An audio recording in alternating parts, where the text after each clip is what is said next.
आज की कहानी है चार मित्र। बहुत दिन पहले की बात है।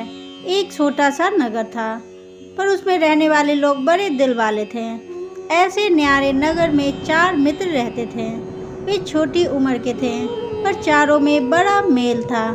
उनमें एक था राजकुमार, दूसरा राजा के मंत्री का पुत्र, तीसरा साहूकार का लड़का और चौथा एक किसान का बेटा।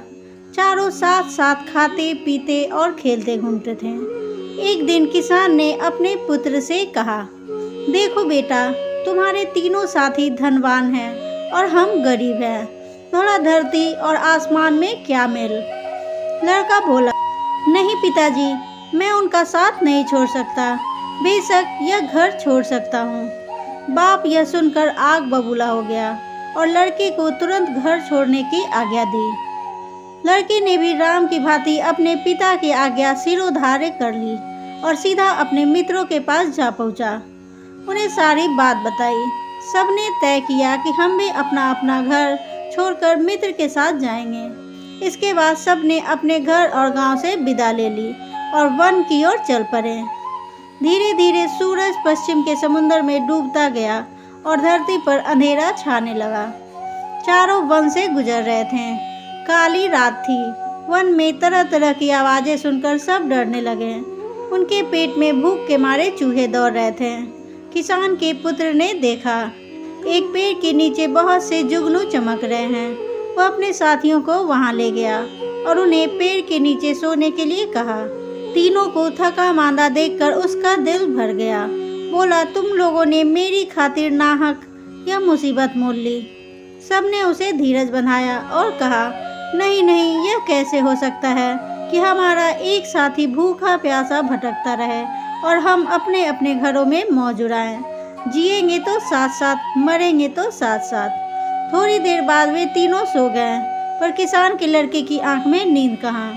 उसने भगवान से प्रार्थना की, हे भगवान, अगर तू सचमुच कहीं है तो मेरी पुकार सुनकर आ जा और मेरी मदद कर। उसकी पुकार सुनकर भगवान एक बूढ़े के रूप में वहां आ गए। लड़के से कहा, मांग ले जो कुछ मांगना है। यह देख, इस थैली में हीरे जवाहरात भरे हैं। लड़के ने कहा, नहीं, मुझे हीरे नहीं चाहिए। मेरे मित्र भूखे हैं, उन्हें कुछ खाने को दे दो। भगवान ने कहा, मैं तुम्हें भेद की एक बात बताता हूँ। वह जो सामने पेड़ है ना, आम का, उस पर 4 आम लगे हैं। एक पूरा पका हुआ है, दूसरा उससे कम पका हुआ, तीसरा उससे कम पका और चौथा कच्चा। इसमें भेद की बात क्या? लड़के ने पूछा। भगवान ने कहा, ये चारों आम तुम लोग खाओ। तुम में से जो पहला पका आम खाएगा वह राजा बन जाएगा। दूसरा आम खाने वाला राजा का मंत्री बन जाएगा। जो तीसरा आम खाएगा उसके मुंह से हीरे निकलेंगे और चौथा आम खाने वाले को उम्र कैद की सजा भोगनी पड़ेगी। इतना कहकर बूढ़ा आंखों से ओझल हो गया। तड़के सब उठे तो किसान के पुत्र ने कहा, सब मुंह धो लो। फिर उसने कच्चा आम अपने लिए रख लिया और बाकी आम उनको खाने के लिए दे दिए। सबने आम खा लिए। पेट को कुछ आराम पहुंचा तो सब वहां से चल पड़े। रास्ते में एक कुआं दिखाई दिया। काफी देर तक चलते रहने से सबको फिर से भूख प्यास लग आई, इसलिए वे पानी पीने लगे। राजकुमार ने मुंह धोने के इरादे से पानी पिया और फिर थूक दिया तो उसके मुंह से 3 हीरे निकल आए। उसे हीरे की परख थी। उसने चुपचाप हीरे अपनी जेब में रख लिए। दूसरे दिन सुबह एक राजधानी में पहुंचने के बाद उसने एक हीरा निकालकर मंत्री के पुत्र को दिया और खाने के लिए कुछ ले आने को कहा। वह हीरा ले जाकर बाजार पहुंचा तो देखता क्या है कि रास्ते में बहुत से लोग जमा हो गए हैं। कंधे से कंधा ठिल रहा है। गाजे बाजे के साथ एक हाथी आ रहा है।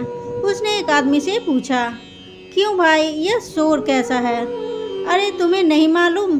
उस आदमी ने विस्मय से कहा, नहीं तो, यहाँ का राजा बिना संतान के मर गया है। राज के लिए राजा होना चाहिए, इसलिए इस हाथी को रास्ते में छोड़ा गया है। वही राजा चुनेगा। सो कैसे? हाथी की सूंड में वह माला देख रहे हो ना? हाँ हाँ, हाथी जिसके गले में यह माला डालेगा वही हमारा राजा बन जाएगा। देखो वह हाथी इसी ओर आ रहा है, एक तरफ हट जाओ। लड़का रास्ते के एक ओर हटकर खड़ा हो गया। हाथी ने उसके पास आकर अचानक उसी के गले में माला डाल दी। इस प्रकार मंत्री का पुत्र राजा बन गया। उसने पूरा पका हुआ आम जो खाया था, वह राज वैभव में अपने सभी मंत्री को भूल गया। बहुत समय बीतने पर भी वह नहीं लौटा। यह देखकर राजकुमार ने दूसरा हीरा निकाला और साहूकार के पुत्र को देकर कुछ लाने को कहा। वह हीरा लेकर बाजार पहुंचा। राज को राजा मिल गया था, पर मंत्री के अभाव की पूर्ति करनी थी, इसलिए हाथी को माला देकर दोबारा भेजा गया। किस्मत की बात, अब हाथी ने एक दुकान के पास खड़े साहूकार के पुत्र को ही माला पहनाई। वह मंत्री बन गया और दोस्तों को भूल गया। इधर राजकुमार और किसान के लड़के को भूख के मारे बुरा हाल हो रहा था। अब क्या करें? फिर किसान के पुत्र ने कहा, अब मैं ही खाने की कोई चीज़ लेकर आता हूँ। राजकुमार ने बचा हुआ तीसरा हीरा उसे सौंप दिया। वह एक दुकान में गया। खाने की चीज़ें लेकर उसने अपने पास वाला हीरा दुकानदार की हथेली पर रख दिया। फटे हाथ लड़के के पास कीमती हीरा देखकर दुकानदार को शक हुआ कि हो न हो इस लड़के ने जरूर ही यह हीरा राजमहल से चुराया होगा। उसने तुरंत पुलिस के सिपाहियों को बुलाया। सिपाही आए। उन्होंने किसान के लड़के की एक न सुनी और उसे गिरफ्तार कर लिया। दूसरे दिन उसे उम्र कैद की सजा सुनाई गई। यह प्रताप था कच्चे आम का। बेचारा राजकुमार मारे चिंता के परेशान था। वह सोचने लगा, यह बड़ा विचित्र नगर है। मेरा एक भी मित्र वापस नहीं आया। ऐसे नगर में ना रहना ही अच्छा। वह दौड़ता हुआ वहां से निकला और दूसरे गांव के पास पहुंचा। रास्ते में उसे एक किसान मिला जो सिर पर रोटी की पोटली रखे अपने घर लौट रहा था। किसान ने उसे अपने साथ ले लिया और भोजन के लिए अपने घर ले आया। किसान के घर पहुंचने के बाद राजकुमार ने देखा कि किसान की हालत बड़ी खराब है। किसान ने उसे अच्छी तरह नहलाया और कहा, मैं गांव का मुखिया था, रोज 3 करोड़ लोगों को दान देता था, पर आज कौड़ी कौड़ी के लिए मोहताज हूँ। राजकुमार बड़ा भूखा था। उसने जो रूखी सूखी रोटी मिली वह खा ली। दूसरे दिन सुबह उठने के बाद जब उसने मुंह धोया तो फिर मुंह से 3 हीरे निकले। वे हीरे उसने किसान को दे दिए। किसान फिर धनवान बन गया और उसने 3 करोड़ का दान फिर से आरंभ कर दिया। राजकुमार वहीं रहने लगा और किसान भी उससे पुत्रवत प्रेम करने लगा। किसान के खेत में काम करने वाली एक औरत से यह सुख देखा नहीं गया। उसने एक वेश्या को सारी बात सुनाकर कहा, उस लड़के को भगाकर ले आओ तो तुम्हें इतना धन मिलेगा कि जिंदगी भर चैन की बंसी बजाती रहोगी। अब वेश्या ने एक किसान औरत का रूप रख लिया और किसान के घर जाकर कहा, मैं इसकी माँ हूँ। यह दुलारा मेरी आंखों का तारा है। मैं इसके बिना कैसे जी सकूँगी। इसे मेरे साथ भेज दो। किसान को उसकी बात जच गई। राजकुमार भी भुलावे में आकर उसके पीछे पीछे चल दिया। घर आने पर वेश्या ने राजकुमार को खूब शराब पिलाई। उसने सोचा लड़का उल्टी करेगा तो बहुत सारे हीरे एक साथ निकल आएंगे। उसकी इच्छा के अनुसार लड़के को उल्टी हो गई, लेकिन हीरा एक भी नहीं निकला। क्रोधित होकर उसने राजकुमार को बहुत पीटा और उसे किसान के मकान के पीछे एक गड्ढे में डाल दिया। राजकुमार बेहोश हो गया था। होश में आने पर उसने सोचा अब किसान के घर जाना ठीक नहीं होगा, इसलिए उसने बदन पर राख मल ली और सन्यासी बनकर वहां से चल दिया। रास्ते में उसे सोने की एक रस्सी पड़ी हुई दिखाई दी। जैसे ही उसने रस्सी उठाई वह अचानक सुनहरे रंग का तोता बन गया। तभी आकाशवाणी हुई, एक राजकुमारी ने प्रण किया है कि वह सुनहरे तोते के साथ ही ब्याह करेगी। अब तोता मुक्त रूप से आसमान में उड़ता हुआ देश देश की सैर करने लगा। होते होते एक दिन वह उसी राजमहल के पास पहुंचा जहां की राजकुमारी दिन रात सुनहरे तोते की राह देख रही थी और दिन ब दिन दुबली होती जा रही थी। उसने राजा से कहा, मैं सुनहरे तोते के साथ ही ब्याह करूंगी। राजा को बड़ा दुख हुआ कि ऐसी सुंदर राजकुमारी एक तोते के साथ ब्याह करेगी, पर उसकी एक न चली। आखिर सुनहरे तोते के साथ राजकुमारी का ब्याह हो गया। ब्याह होते ही तोता सुंदर राजकुमार बन गया।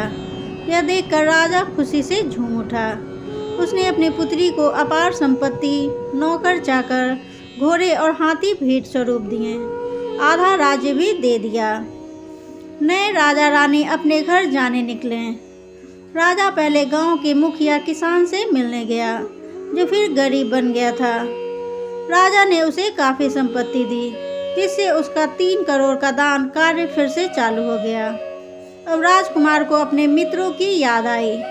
उसने पड़ोस के राज्य की राजधानी पर हमला करने की घोषणा की।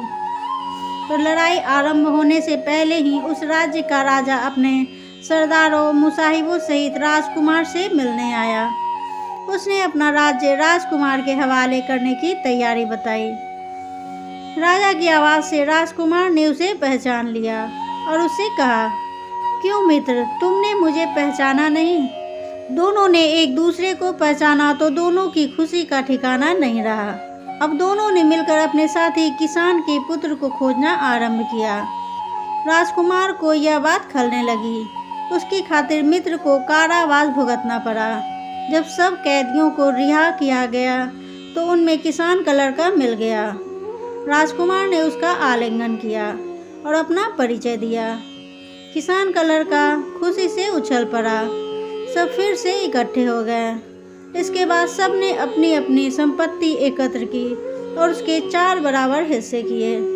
सबको एक एक हिस्सा दे दिया गया। सब अपने गांव वापस आ गए। माता पिता से मिले। गांव भर में खुशी की लहर दौड़ गई। सबके दिन सुख से बीतने लगे। दोस्तों, मेरी कहानी पसंद आ रही है तो इसे लाइक करें, शेयर करें, सब्सक्राइब करें, कमेंट कर बताएं ये कहानी आपको कैसी लगी। तब तक के लिए थैंक्स फॉर वॉचिंग।